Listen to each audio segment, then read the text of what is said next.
Bonsoir, bonsoir, bonjour, bonjour, bonne matinée, bonne journée, bon après-midi à toutes et à tous. Alors aujourd'hui, on va parler dans cette prière de guérison. Je sais que quand c'est fait sincèrement, ça marche. On va parler des vers. Alors, pas les vers VE2RE qui se cassent, pas la couleur verte, mais les vers VERS qui s'écrit comme le vert dans la direction, qui sont d'ailleurs souvent blancs et pas verts. Mais qui sont quand même des vers. Alors vous savez que ça c'est un truc dont les gens étaient fortement affectés, hein, il y a encore quelques, on va dire un siècle, ou un siècle et demi, beaucoup de gens vivaient toute leur vie avec des vers, qui parfois les gênaient pas et qui parfois étaient vraiment problématiques, en particulier vous savez que le ver solitaire peut atteindre une longueur pas possible, hein, puisqu'il se fixe au niveau de la gorge à l'intérieur, récupère toute la nourriture, enfin une bonne partie, ce qui fait que lui il grandit et les vers, parce qu'on sait parfaitement guérir maintenant. Voilà. Des choses intéressantes sur le site de Marly-le-Roi. Alors Marly-le-Roi qui existe toujours, il y avait un château assez particulier de Louis XIV, hein, c'est au bout de Versailles. Versailles faisait 8000 hectares et au bout commençait le domaine de Marly-le-Roi. Versailles était pour la cour, le Grand Palais. Le Grand Trianon était pour sa famille et Marly était pour les amis. Alors c'est un peu particulier, vous aviez au bout, vous aviez une petite plaine autour d'un grand bassin avec des magnifiques jets d'eau. Au bout, donc quand vous arriviez, quand vous entriez par l'abreuvoir des animaux avec les célèbres chevaux de Marly, qui ne sont pas ceux qu'on voit actuellement, qui sont des copies, qui ne sont pas ceux qu'on voit à l'entrée des Champs-Élysées quand on arrive par la Concorde, qui sont aussi des copies, mais qui, pour les protéger, sont au musée du Louvre. Voilà. On entrait, on découvrait très vite ce bassin rectangulaire immense. De chaque côté, vous aviez 6 pavillons, pouvant accueillir, je crois, 2 ou 4 appartements, je ne me souviens plus. Peut-être bien 2 en bas et 2 en haut, c'est ça. Et vous aviez au bout du bassin un grand pavillon qui était le pavillon du roi, de la reine, et où il y avait aussi un appartement pour le dauphin et la dauphine, je crois, qui devait contenir aussi 4 appartements sur 2 étages, peut-être plus. Des fouilles, il y a très peu de temps, hein, il y a 3-4 ans, ont été faites, qui ont permis de dégager, parce que ça c'est comme toujours, on dit c'est comme les Tuileries, il n'existe plus. Si, il y a 25% toujours, hein, c'est comme le château de qui a brûlé pendant la guerre 1870, c'est pas les Allemands qui ont foutu feu, c'est les Français. Les Allemands étaient dans le château, les Français ont tiré dessus, ont mis le feu, c'est le château de... Ah, il y a les Grands Eaux, Saint-Cloud. Voilà, il y a les Grands Eaux toujours. En fait, on dit le refaire, c'est une catastrophe. Ben, en fait, vous avez 25% qui est déjà fait. C'est-à-dire tout ce qui est cave et en dessous, et les fondations d'en dessous. Donc ça représente déjà 25% du bâtiment. Hein, donc c'est pas... voilà, vous en avez 25% de fait. Donc ce qui est le cas pour les pavillons et le petit château central, le pavillon central du roi, où vous avez les caves qui ont été bouchées, mais qui existent toujours, les fondations, etc. Donc c'est toujours 25% des pavillons. Alors la particularité, c'est non seulement j'ai le soleil et les 12 signes du zodiaque autour. Donc quand vous imaginez qu'il n'y a pas plus de 4 appartements par pavillon, vous voyez que le nombre de gens qui étaient invités, c'était pas plus de 48, hein, donc c'était très limité. Il faut donc les seigneurs, souvent quand ils croisaient le roi, ils disaient Sire Marly. Ils souhaitaient arriver, donc c'était vraiment ses amis intimes.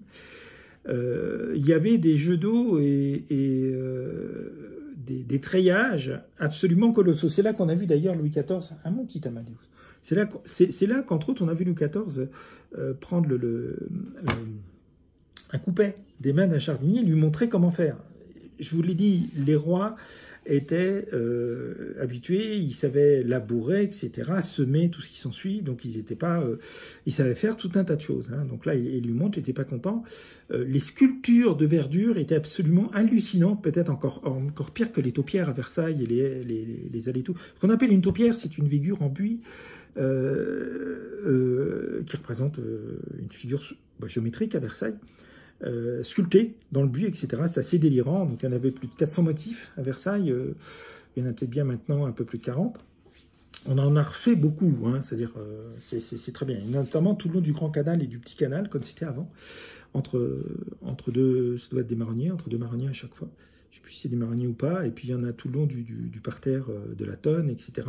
Comme c'était, on les remet au fur et à mesure dans le bosquet de Lancelade, hein, ce géant qui sombre, qui enfuit sous la terre. Donc ça symbolise les titans qui veulent, ça représente les titans qui veulent débusquer les dieux de l'Olympe. Et Zeus, il déclenche un éboulement et il meurt. Autrement dit, ça symbolise la fronde. Qui a voulu, pendant la période de toute la Fronde, la guerre de la Fronde, c'était une guerre civile qui a duré des dizaines d'années, qui a ensanglanté la France au possible, parce que les nobles voulaient bousculer la famille royale, hein, vu que Louis XIV était tout jeune. N'oubliez pas qu'il a été roi à 5 ans, son petit frère en avait 3, ce qui explique qu'il a régné 72 ans, donc 2 ans de plus que la reine Elisabeth II, qui n'est donc pas la monarque d'Europe à avoir eu le plus long règne, mais qui est Louis XIV. Voilà. Qui a eu le plus long règne, 72 ans, sachant que ce n'est pas le plus long règne du monde, contrairement à ce qu'on a pu voir sur certains journaux. Absolument pas, puisque vous avez un empereur chinois ou japonais, je crois que c'est japonais, qui a régné 103 ans. Il a dû être désigné empereur à 2 ans, et il est mort à 105 ans. Donc, vous voyez. Donc voilà. Donc officiellement, il a régné 103 ans. Ce qui est quand même plus important que 72. Voilà, donc Marly, c'est ça. Et pourquoi je vous parle de ça? Parce que dans sous les pavillons, vous aviez les latrines existaient, et donc ça tombait dans une fosse sous les pavillons, comme à Chambord d'ailleurs, qui était régulièrement vidée. Et en fait, en fouillant, on vidait tout un tas de choses dedans, des pots cassés, etc.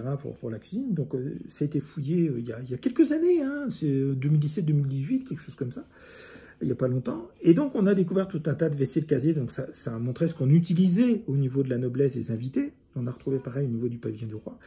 Et également, on a trouvé c'est des chromolites, je crois, des acrolites.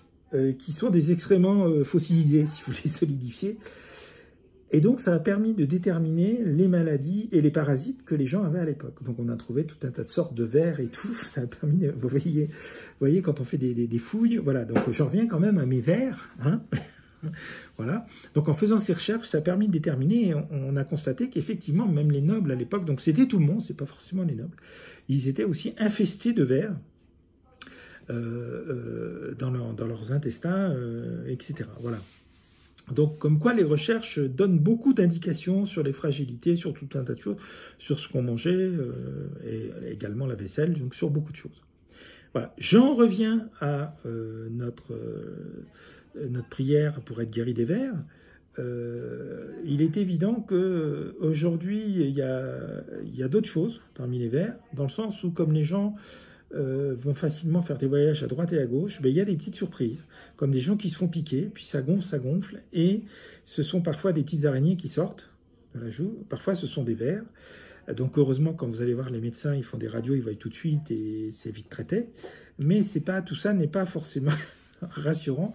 Donc en fait, Même si les anciens vers sont beaucoup moins nocifs, sont facilement guérissables, on a introduit en se baladant des nouveaux. Ça, c'était des petits détails ou d'autres parasites comme ça. Voilà, notre prière. Alors, on va s'adresser à la Trinité. Pourquoi? Parce qu'on va faire un peu comme un exorcisme, pour chasser le ver. C'est une invasion. Voilà. Parfois, on est envahi, possédé par le mal, et là, on est envahi, possédé par les vers. Donc, on va s'adresser directement à la Trinité et à la Vierge, comme un exorcisme. Voilà. Comme d'habitude, on va faire la prière d'ouverture et notre petit exorcisme de saint Antoine de Padoue. Comme d'habitude, je vous ai dit, il l'a donné de son vivant. Et après, nous allons faire notre prière à la Sainte Trinité. Alors, notre prière d'ouverture. Au nom du Père et du Fils et du Saint-Esprit. Amen. Dans ce cas-là, il est aussi bien de faire le signe de croix au niveau du ventre. Vous allez le faire au niveau du ventre. Vous ne le voyez pas, mais au nom du Père et du Fils et du Saint-Esprit. Amen. Puisque c'est là que sont les vers. Prière d'ouverture. Mon Seigneur et mon Dieu, si cela est conforme à ta volonté et à ta justice, si cela est bénéfique à ta créature et à son évolution, si cela ne porte dommage à qui tu ne voudrais pas, alors reçois ma prière et assiste-moi, par le Christ notre Seigneur et notre Sauveur. Amen. Maintenant, le petit exorcisme de saint Antoine de Padoue, que je vous rappelle n'est pas celui que Léon XIII a donné, qu'il a reçu de saint Michel Archange, qui est celui que saint Antoine a donné de son vivant. Donc, on fait faire la prière aussi sur le ventre, au nom du Père et du Fils et du Saint-Esprit. Amen. Voici la croix du Seigneur. Fuyez, puissants ennemis. Le lion de la tribu de Juda, rejeton de David, a vaincu le Christ dans l'Ancien Testament. Alléluia, alléluia, alléluia. Saint Antoine de Padoue, qui chassait les démons, priez pour nous, afin que nous devenions dignes des promesses de Jésus-Christ. Des embûches du démon, grand Saint Antoine, délivrez-nous. Et donnez-nous de prendre le dessus sur tout mal, je rappelle que maladie commence par le mot mal, et donnez-nous de prendre le dessus sur tout mal, s'il plaît à Dieu. Je vous en prie, ou nous vous en prions, au nom du Père créateur, au nom de Jésus-Christ, son Fils, notre Seigneur, au nom de l'Esprit Saint, au nom de la Vierge Marie, ou par l'intermédiaire de la Vierge Marie. Amen. Je n'aime pas l'expression divine mère. Marie n'a jamais dit, elle a fait des centaines, voire des milliers d'apparitions, qu'elle était divine. Nous sommes tous d'essence divine parce que créés par Dieu. Mais il n'y a qu'un seul Dieu en 3 personnes. Et Marie ne s'est jamais présentée en tant que personne divine. Ce n'est pas une déesse. Voilà. Il y a une trinité, ce n'est pas une quatère. Voilà. Même si nous sommes appelés à aller au cœur de la trinité. Voilà. Donc c'est complètement différent. Donc c'est la Vierge Marie. C'est comme ça qu'elle se présente. Donc il faut respecter le nom qu'elle donne. Voilà. Ou le vocable, Notre-Dame de la Paix, etc. Notre-Dame de tous les peuples, Amsterdam, dans les années 50. Alors, au sujet de nos charmants petits parasites animaux qui sont vécus, vous voyez, la prière, comme une possession hein, du mal, c'est vrai que ça ne vient pas de Dieu, et donc on s'adresse à la Trinité comme pour un exorcisme. Mais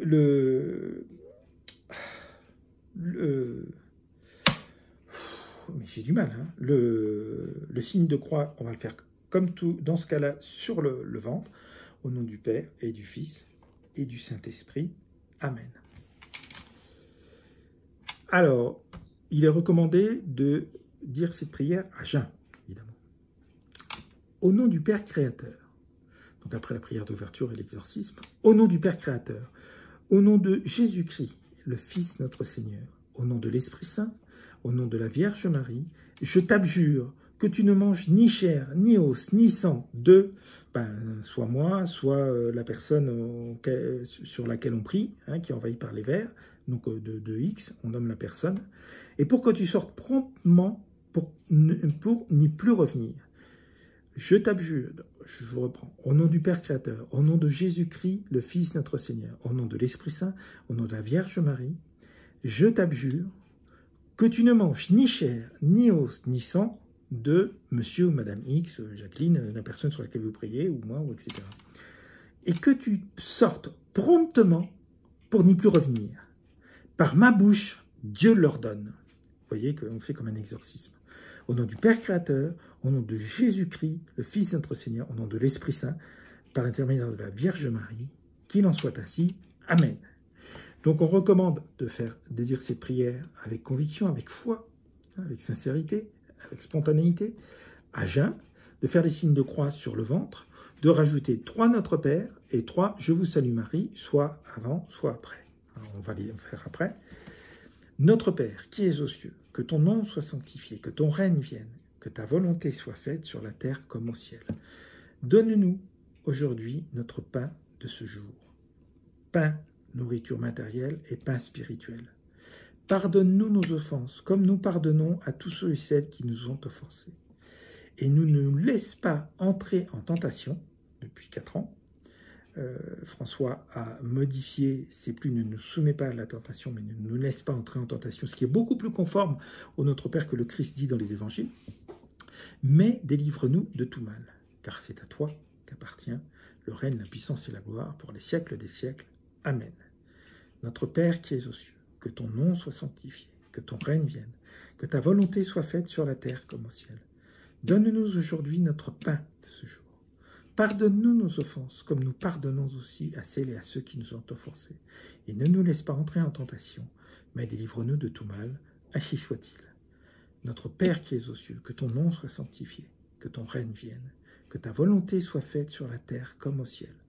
Donne-nous aujourd'hui notre pain de ce jour.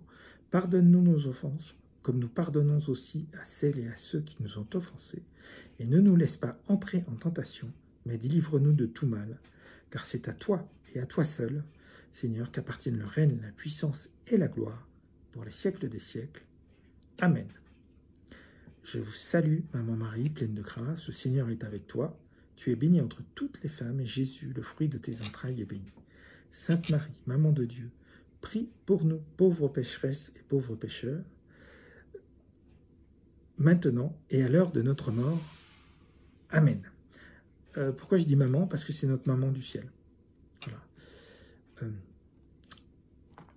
Je vous salue Marie, pleine de grâce, le Seigneur est avec toi. Tu es bénie entre toutes les femmes, et Jésus, le fruit de tes entrailles, est béni. Sainte Marie, Maman de Dieu, prie pour nous pauvres pécheurs, maintenant et à l'heure de votre mort. Amen. Je ne sais pas ce que j'ai dit au début. Je ne suis pas sûr d'avoir dit à nouveau un Je vous salue Marie. Vous savez que la première partie, en fait, il y a plusieurs... il y a plusieurs types. Mais je ne sais pas ce que j'ai dit. Je vous salue, Maman Marie, pleine de grâce. Le Seigneur est avec toi. Tu es bénie entre toutes les femmes, et Jésus, le fruit de tes entrailles, est béni. Sainte Marie, Maman de Dieu, prie pour nous pauvres pécheurs, maintenant et à l'heure de notre mort. Amen. Au nom du Père, du Fils et du Saint-Esprit. Amen. Je ne l'ai pas fait sur le ventre, mais vous pouvez le faire sur le ventre. Voilà. Donc, la prière d'ouverture, le petit exorcisme, la prière, donc vous avez vu, hein, par ma bouche Dieu leur donne, donc c'est vraiment un exorcisme. On est envahi, on est possédé par les vers, hein, donc la prière est faite comme un exorcisme. Et après, on fait tous les signes de croix, on les fait sur le ventre, et on fait à la fin 3 Notre Père, 3 Je vous salue Marie. Vous pouvez rajouter 3 Gloires au Père, si vous voulez. Voilà, qu'est-ce que je voulais vous dire là-dessus? Je ne sais plus. Ben, je vous dirai plus tard. Voilà, donc ça c'était la prière pour les vers. Vous voyez, c'est intéressant, hein, nos anciens étaient quand même intelligents, parce que vous voyez que là, on s'est vécu vraiment comme un acte de possession, ce qui est le cas. Voilà, ce qui est le cas. Voilà. Et que ce n'est pas des choses, évidemment, qui viennent de Dieu. Voilà.